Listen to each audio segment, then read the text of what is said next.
Long-term viewers of the channel might already know this, but the only sport I love as much as football is Formula 1. I've been watching for about 20 years, and of course I've noticed the huge amount of support that the sport has had over the past few weeks. It got me thinking, I wonder who each team is most similar to in football, when I realised we can legit just create them in FIFA. So that's exactly what this video is about. I'll do a quick rundown of every F1 team, what their philosophy is, and how to create a believable version of them in FIFA Create a Club.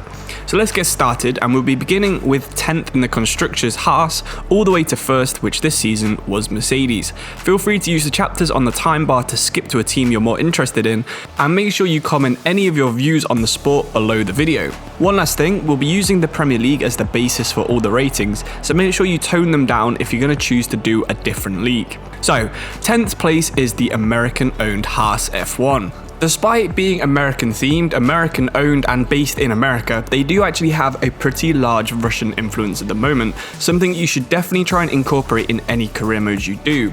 There is also a German influence too, with Mick Schumacher, of course the son of legendary driver Michael Schumacher, driving for the team at the minute.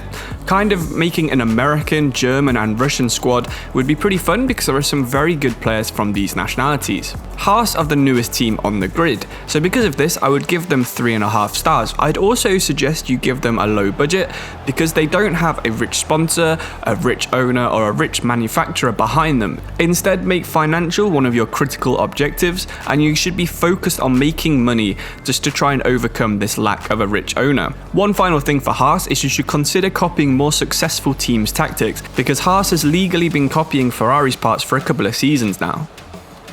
In 9th, we have Alfa Romeo, one of the most historic teams on the grid. They are a massive name in Formula 1. They were the original winners of the first 2 Formula 1 championships back in the 1950s. Kimi Raikkonen was also a massive name to be driving for a team of this standard. In some ways, he's a little bit like the Zlatan of Formula 1.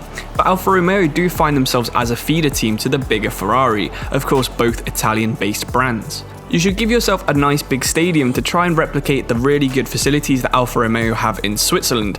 Alongside this, you should give yourself a 3.5 star team because they're not actually that great at the moment, but give yourself a young squad because they do have potential to improve. You should try and sign some Swiss or Italian players, but also try and find a few Finnish ones because they do have a reputation for signing people like Valtteri Bottas and Kimi Raikkonen over the past couple of seasons.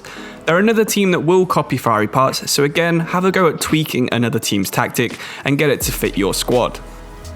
8th place went to Williams this season, showing that they are getting close to the front of the pack. Williams are one of the most successful teams ever, with 9 constructors titles, but they're also the last independent team not tied to another team or a larger business. For the past 5 years, Williams have been focused on rebuilding. They've got a small budget, a very young team, they like to sign a lot of second division drivers, and I think you should give them 3.5 stars as well because they're not that much better than Haas or Alfa Romeo. They have lots and lots of fans, but they don't have the facilities that some of the bigger teams will have. So they're going to be trying to get back to the top, which is where they've been for 40 or 50 of their years in Formula 1. And you should be trying to do this with your career mode as well. Sign lots of young talent, mainly British, because they do like to sign a lot of British people with high potential. And then you should see if you can win the title with Williams, something that they have wanted to do for about 20 years now. Aston Martin were the 7th best team this season despite being 4th last year. They're owned by a billionaire in Lawrence Stroll, who owns a lot of really big name fashion brands. You should be signing lots of Canadians if you do decide to do an Aston Martin career mode. Give yourself a big budget and a 4-star squad, and make sure you're investing huge amounts in your facilities, like Aston Martin are in real life, where they're building an entire new car factory. They're constantly hiring new people, and of course Aston Martin is one of the most famous brands in the world. You should also be focusing on signing some older proven players to help nurture your younger players through, like they've done with Sebastian Vettel and Sergio Perez to help nurture Lance Stroll. Bonus points if you can get someone called James Bond from your youth academy, which I know is definitely in the youth academy name pool. If you want to make it a little bit more fun, maybe try and copy the last winning team's tactic in your league, like they copied the 2019 Mercedes last year, and just put their own paint colours on it. The junior Red Bull team Alpha Tauri managed to finish 6th this year. Alpha Tauri are a very youth-focused team. They're the link between Formula 2, which is basically the championship, and Formula 1, which is the Premier League. They never sign old players, they keep them usually between 16 in the case of Max Verstappen and around 23 to 25 depending on how much talent that driver has. They've been known to re-sign a lot of former drivers, people like Brendan Hartley and Danny Kvyat over recent years, but also Pierre Gasly who's currently at the team.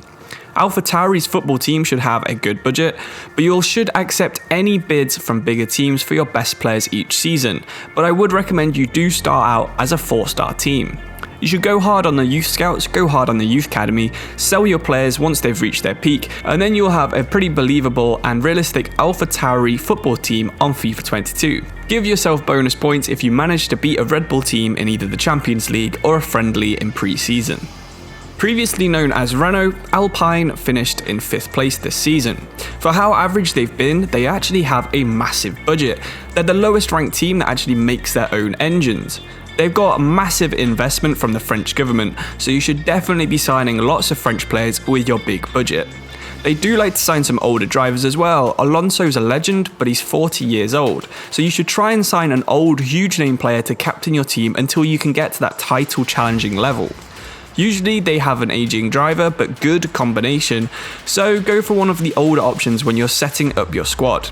To simulate how Renault or Alpine are in real life, make sure you give them a big budget, big financial awareness goal, a big brand awareness goal, and a 4-star team, to simulate that they aren't actually that much better than the previously mentioned Aston Martin and Alpha Tauri teams. Bonus points if you can get an entirely French squad, and I think that's a very realistic target. McLaren's papaya orange coloured car was the 4th best in 2021, one place lower than they finished in 2020. McLaren are one of the most popular teams in Formula 1, but they're also one of the most successful. They're known for this bright orange and blue car, which is a homage to Bruce McLaren, the team founder's original colours. They're also known for their chrome and red, and also Marlboro white and red iconic liveries, which are both good options for the away kits. They're a very popular driver combination too. Danny Ricciardo and Lando Norris are both very memeable and big on Twitter, but the CEO Zak Brown is also a very popular person. I'd give McLaren again a big brand awareness goal, a 4.5-star team. I think they've competed for wins, but they're not quite ready to dominate a season just yet, but make sure you're focusing on the academy because they do have good talent in there, and you should be looking for players from USA like Zak Brown, New Zealand like Bruce McLaren, and England because of course that's where the team is based. They're also another team that like to sign people from Finland in the case of Mika Häkkinen, Heikki Kovalainen and Kimi Räikkönen. Your aim should be to get back to the top where they were for 40 of their 60 years they've competed in Formula 1. Ferrari managed to get back to the top 3 after a horrific 2020. They're by far the most popular team on the grid with the most fans because they've basically got the whole nation of Italy behind them. They're a legendary team, they've got a huge budget, and you should get a lot of high potential people coming through your youth academy. The obvious focus is of course getting Italians into your youth academy, but because they're the team that almost every driver dreams of driving for, make sure you're constantly stealing the better players from other teams in your league. It's hard to think of a football comparison for Ferrari, but they'd be something like a mix of Juventus and Real Madrid. So give them a 4.5-star team, a young team to show the potential they have. They're not quite back to their best yet, but they are the 3rd best team, and see if you can increase that 16 titles that Ferrari have had in their history so far. They might not quite be ready to beat the top 2 on pure ability, but they can surprise them and get wins here and there, so that should be your goal, finishing in the top 4. Despite winning the Drivers' Championship with Supermax, Red Bull could actually only finish 2nd place in the Constructors' Championship this year. They're more than just a fizzy drinks manufacturer, now they're making engines from 2026 as well as the chassis. They're recruiting hard from Mercedes HPP and the F1 team themselves, so you should give them a big budget which is supplied by the Red Bull owner, and it can only really be rivaled by Mercedes and Ferrari. They do have a habit of signing young players with really good potential, such as Max Verstappen and Sebastian Vettel in the past, but they get rid of anyone who doesn't perform very quickly. There's no loyalty at Red Bull. Try to push their extreme lifestyle by playing how they do with Leipzig, fast pressing, quick transitions, and successful football. You can easily copy the tactics from either the Austrian, American, or German teams. They all play slightly different, but you're going to have a 5-star team which is undoubtedly elite, and they should give yourself the best young players you can. Try to avoid British players. They do like to sign foreign players with high potential. So in your youth academy as well, I wouldn't really recommend scouting England, Scotland or Wales, for example. You should be going for titles from season 1, and brand awareness absolutely should be critical. Finally, this year's Constructors Championships, Mercedes-AMG missed out on an 8th straight double win, but were pleased to get at least the Constructors title. Mercedes have been dominant since 2014, including the last half of this season, but a lot of this is because they're the highest spending team in the sport by far, which makes them also the most successful in recent history. When there's no pressure, they don't hesitate, they don't make mistakes, but under pressure, they can crumble. They're very loyal to their players. They've only had 4 drivers since they came back in 2020, so don't do a huge amount of squad turnover on your career mode. In every position, try to have a defined number 1 and a number 2 in backup, where you should be trying to sign a lot of players from Germany and England. You should definitely begin as a 5-star team with a big transfer boost. The goal of season 1, of course, is to win the title, but also Europe if you decide to put yourself in it. Similar to Red Bull, they're all about brand awareness, but this time for cars instead of fizzy drinks, so make sure to put this on critical as well. Domestic success should also be on critical, because it is super important for Mercedes if they want to stay in Formula 1 to constantly be winning. So hopefully that gives you some good ideas if you do decide to use an F1 team in your FIFA career mode save. I think it's a good idea. You've got some good strategies already made. You've got logos, you've got colors. It makes it really easy to come up with ideas that you can base other teams around. So do decide to give this a go, and I really do think you'll have a lot of fun. Anyway, like I said, comment if you've got any views on Formula 1 or the channel or suggestions. Feel free to subscribe if you want to watch more like this, it's free, and like the video if you enjoyed any of the suggestions. Thank you all for watching, and I'll see you soon for our next video. Thank you and goodbye.